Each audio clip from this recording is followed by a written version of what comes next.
অসুস্থ, মা বাবা চিন্তায় ছিলেন, তাই ছুটি দেওয়া হয়েছে। দেশের সেবায় যখনই ডাকবে চলে যাব বললেন পূর্ণম। কুম্ভ মেলায় 2 মাস ডিউটি করে বাড়ি ফিরেছিলেন। তারপর মার্চ মাসে পাঠানকোটে গিয়েছিলেন বিএসএফ জওয়ান পূর্ণম কুমার সাউ। 2 মাস পর বাড়ি ফিরে স্ত্রী ও মায়ের সঙ্গে দেখা হতেই আবেগতাড়িত হয়ে পড়লেন। মা দেবন্তী দেবী ছেলেকে জড়িয়ে ধরে চিবুকে স্নেহ চুমু খান। পাকিস্তানে বন্দি থাকাকালীন যে উৎকণ্ঠা, যে উদ্বেগ, যে আশঙ্কার প্রহর গুনেছিলেন পূর্ণমের স্ত্রী রজনী, আজ তার বাড়ি ফেরার পর সেই উদ্বেগ কাটিয়ে তিনি স্বামীকে দেখেই অসুস্থ হয়ে পড়েন।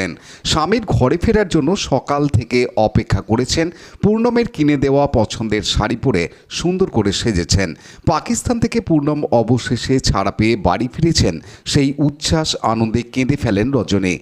রিষড়া বাকখাল থেকে শোভাযাত্রা সহকারে সন্ধ্যাবাজার এনএস রোড রবীন্দ্র ভবন হয়ে চারবাতির মোড় থেকে হরিসভা প্রায় 3 ঘন্টার শোভাযাত্রা বাড়ির কাছে পৌঁছায় পূর্ণমের স্বাগত শোভাযাত্রা।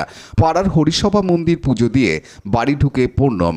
বাড়ির দরজায় তাকে বরণ করার জন্য ছিলেন শ্রী রজনী, মা দেবন্তী দেবী সহ পরিবারের লোকজন।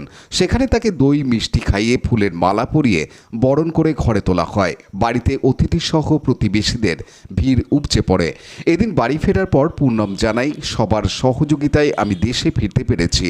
মা বাবা চিন্তা করছিল স্ত্রী অসুস্থ রয়েছে, তারা দুশ্চিন্তার মধ্যে ছিল, সেই কারণে আমাকে ছুটি দেওয়া হয়েছে। আমাদের যে প্রশিক্ষণ দেয়া হয় তা দেশের জন্য, দেশের সুরক্ষার জন্য। সেই জন্যই আমরা দাঁড়িয়ে থাকি। যখনই আমাকে দেশের সেবার জন্য ডাকবে আমাকে যেতে হবে। যে কূটনৈতিক বোঝাপড়ার মাধ্যমে তাকে পাকিস্তান ছাড়তে বাধ্য হয়েছে সে বিষয়ে জিজ্ঞাসা করা হলে বিএসএফ জওয়ান বলেন, এ বিষয়ে এখন আমি কোনো মন্তব্য করব না।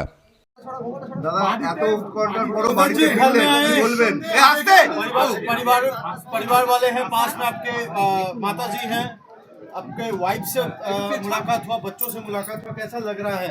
बहुत अच्छा लग रहा है और देशवासियों और दूसरा के देशवासियों के लिए काफ़ी सहयोग करेगा, जिसकी वजह से मैं वापस अपने माँ पापा, अपने जितने रिश्तेदार हैं उनसे आज नहीं मिल पाया।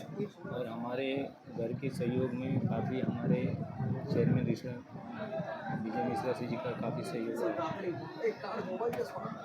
পূর্ণম জি, ভারত সরকার যেভাবে কূটনৈতিক চাপ দিয়েছিল তাতে পাকিস্তান ছাড়তে বাধ্য হয়েছে। ভারত সরকারের ভূমিকা, সেনার ভূমিকা কিভাবে দেখছেন? এটা নো কমেন্টস, এখন আমার মাঠে কাজ করছে না, এখন আমি কাফি হ্যারাসমেন্টের মধ্যে আছি, এই জন্য আমি কিছু কথা বলতে চাইছি। এই মুহূর্তে কি ছুটি দিয়েছে আপনাকে?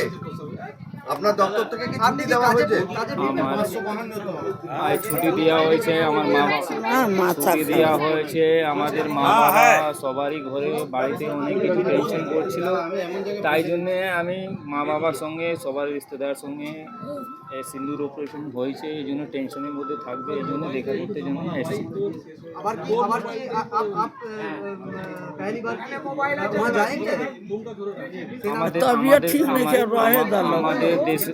আমাদের যা ট্রেনিং হয়ে দেশ ওতন জন্য হয়, তাইদের ওতন জন্য আমাদের দেশের সুরক্ষা করতে জন্য দাঁড়িয়ে থাকে, তাই জন্য আমাকে দুবার লাগলে ওতন জন্য ওতন জন্য আমাকে লোকের জন্য সেবা করতে হয়, তো যেতে হবে। কবে যাবেন এরকম কোনো না, এরকম কিছু এখন কথা। পানু পালের report, Hooghly TV. Like, share, subscribe করুন হুগলি টিভি। খবর এখন বুক পকেট।